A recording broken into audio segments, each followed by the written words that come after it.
वहां से श्री कृष्ण और बलराम को लेकर के अक्रूर जी जब जाने वाले थे, रथ में आरूढ़ हुए, तब सब गोपियां आकर के रोने लगीं। मानो ऐसा कि जो उनके आंखों से जो अश्रुपात हो रहा था वही एक छोटी नदी बन करके बह रही हो। सब तरफ सन्नाटा है। गोपियां अब प्रेम में है भगवान श्री कृष्ण की प्रेम में गोपियां इतनी डूबी हुई हैं कि अब वो चाहे तो भी उनको रोक नहीं सकती। क्यों?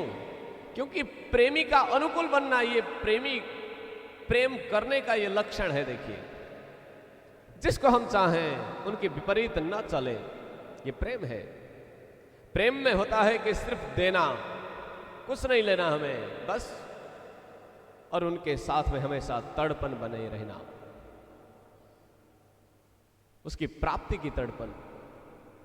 अब गोपियां यदि नहीं, अब भगवान यदि पूछे कि मैं जाऊं क्या, तो गोपियां क्या कहती बताइए? न जाओ कृष्ण यदि कहती तो प्रेमी का विपरीत हो जाता। फिर प्रेम का अर्थ है देना, प्रेमी का अनुकूल बने रहना। माया हीत्यपमंगलम ब्रज सखे स्नेहे नहीनम वचः। यदि मत जाओ कहें तो स्नेह रहित वाणी होगी, हमारा प्रेम निरर्थक हो जाएगा। प्रेम का ये वचन है। और यदि यहीं रुको ऐसा कहेंगी हम, तो क्या पता फिर प्रेमी को जाने का मन हो, कृष्ण मथुरा जाने में बहुत उत्सुक हो, यह भी हो सकता है, और वो भी इच्छा विपरीत हुआ। और नो जीवेम बिना त्वयेति वचनम। यदि हम ऐसा कहें जाने के समय में कि आपके बिना हम नहीं जी सकती, अगर ऐसा कहें तो आप रुकेंगे या नहीं रुकेंगे इसका कोई गारंटी नहीं है। आपको जो करना है वो तो करेंगे ही। यदि हम अभी कहते हैं कि हम नहीं बचेंगी, तो आपको जो करना है वो तो करेंगे ही, तो फिर वो भी कहना बेकार है। इसीलिए हे कृष्ण, हमें समझा दो, तुम्हारे मथुरा जाते हुए हमें कहना क्या चाहिए, उस शब्द को सिखा दो। क्या बोले हम, आपको कैसे विदाई करें तो कैसे करें, रुको ऐसा बोले तो कैसे बोले। आप हमारे प्राण हो। बस बात यह है, कुछ काम करने के लिए भी तो मन तो साथ में चाहिए ना, मन तो आपके पास है। हम कुछ नहीं कह सकती। भगवान श्री कृष्ण ने कहा ठीक है, हम वापस आएंगे। रथ में चढ़े, अक्रूर जिले के जा रहे हैं। गोपियां कहती है कि ये अक्रूर, इसका नाम किसने रखा? इसका नाम तो क्रूर होना चाहिए, जो कि हमसे कृष्ण को छीन के ले गया। और फिर भगवान चले, जहां तक रथ दिखता था वहां तक देखती रही गोपियां। जब रथ दिखना छोड़ दिया, ध्वज ही देखते रही। फिर पेड़ों पर चढ़ी, देखती रही, जब तक वो रथ के पैर से, चक्का से, जो पहिया है उससे जो धूल उड़ रहा था, वो धूल जब तक दिखे तब तक देखने लगी। विरह से अत्यंत व्याकुल है। इधर भगवान श्री कृष्ण जाते वक्त यमुना में अक्रूर जी संध्योपासन आदि करते हैं मध्याह्न कालीन, और यमुना के अंदर ही भगवत दर्शन होता है। कृष्ण और बलराम को कहा था आप लोग यहीं रुकिए, मैं संध्या वंदन करके आता हूं। जैसे ही डुबकी मारी यमुना जी के अंदर भगवान कृष्ण और बलराम, तुरंत देखा, अरे मैंने कहा था कि यही रथ में रुको। वापस आकर के देखते हैं भगवान वहीं बैठे हुए हैं। फिर जाते हैं, ये प्रक्रिया चलती रही। फिर अक्रूर ने दिव्य स्तुति की है, अहो प्रभु, आज मैंने आपको जाना। और फिर भगवान मथुरा की ओर प्रस्थान करते हैं। सब नंद बाबा आदि ब्रज गोप आदि वो भी आए हुए हैं। और प्रवेश करते ही एक रजक जो कमश का वस्त्र धोने वाला था, धोबी प्रजाति का, वो रास्ते में मिला, बहुत अहंकार युक्त बातें की, तो फिर भगवान ने उसका भी उद्धार किया। फिर एक कपड़े सिलाने का जो काम करते हैं दर्जी, वो मिले, उनको भी बहुत आशीर्वादें दी। फिर माली मिले, माली के ऊपर भी भगवान ने बहुत आशीर्वाद दिया, कल्याण। और थोड़े ही आगे बढ़े थे, कुब्जा मिली,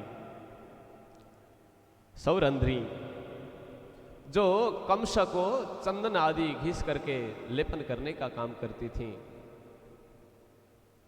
सैरंध्री वो 3 जगह से टेढ़ी थी। दिव्य चंदन, चंदन का बहुत ज्ञान है, लेकिन काम क्या करती है, बोले कि कमश को सजाने का, कमश के लिए भगवान मिले। बहुत सालों से तपस्या में थी, भगवान कब मिलेंगे कब मिलेंगे, आज वो भी दिन आया। और भगवान ने मिलने के बाद में उनको अपने हस्त कमल के स्पर्श से सीधा किया, परम सुंदरी बनी सैरंध्री। और वो जो चंदन था भगवान ने स्वीकार किया। देखिए, चंदन यानी कि सद्वासना, सत्कर्म। यदि सत्कर्म किसी अहंकार के अधीन में रहे, अहंकार रूपी कमश के अधीन में रहे, तो फिर वो 3 जगह से टेढ़ा ही रहेगा हमेशा। क्या क्या है वो 3 जगह?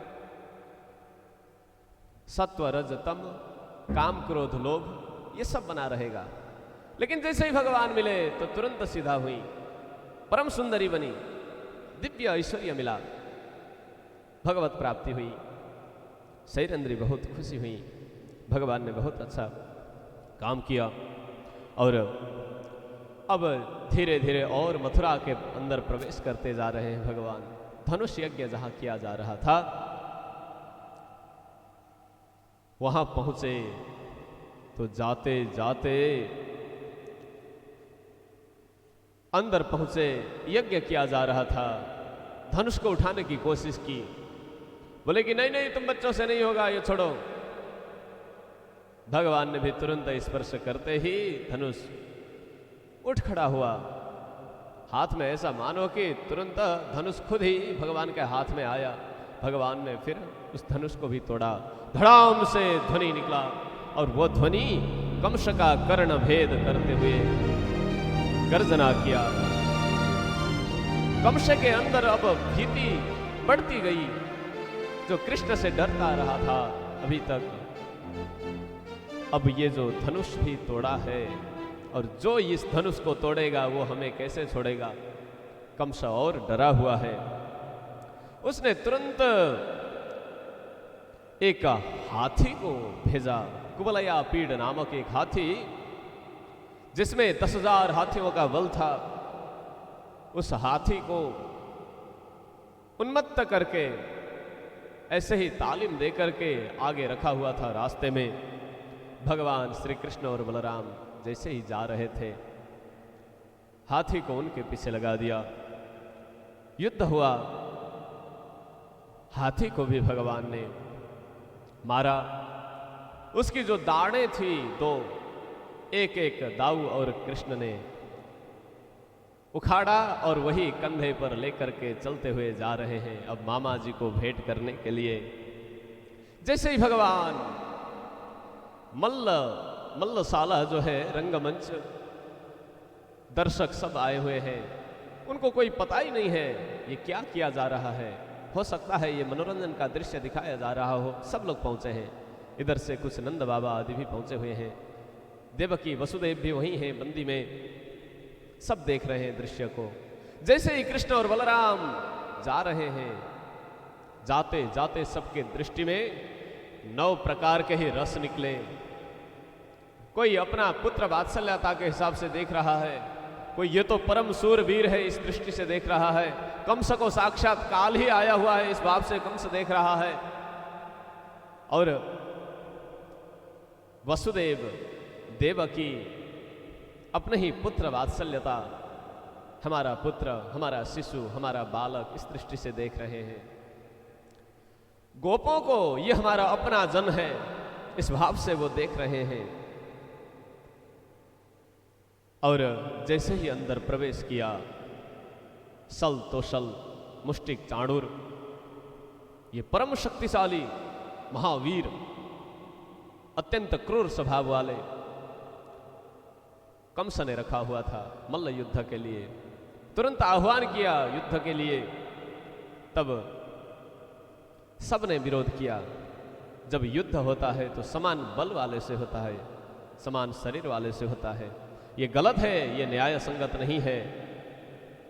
फिर भी नहीं माने, चुनौती दी भगवान कृष्ण और बलराम उस युद्ध मैदान में।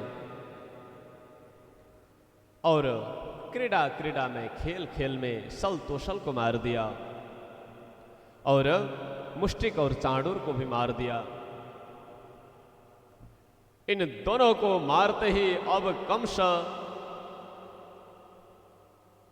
मानो ऐसा लग रहा है कि कंस पहले ही मर चुका है, क्योंकि कहते हैं ना कि युद्ध मैदान में हारा हुआ व्यक्ति फिर तैयारी करके, फिर कोशिश करके फिर जीत सकता है, जीतने की संभावना है, लेकिन मन से हारा हुआ व्यक्ति कभी नहीं जीत सकता। वैसे ही हुआ, कंस तो पहले से ही मरा हुआ था, बस वो प्रक्रिया पूरी करनी थी। अब भगवान श्री कृष्ण छलांग मारते हुए उच्च आसन में बैठा हुआ था कंस, वहां पहुंचे। घनघोर युद्ध हुआ। युद्ध करते करते करते भगवान थोड़ा सा आगे सरके और उसको नीचे पछाड़ा, और भगवान सारा ब्रह्मांड का शक्ति लेकर के उसके ऊपर गिरे। सहन न कर पाने से उसके प्राणों को भी भगवान ने हरण किया। इस प्रकार भगवान ने कंस का भी मर्दन किया। भक्तवत्सल भगवान की जय हो। कंस का वध हुआ। तब फिर भगवान ने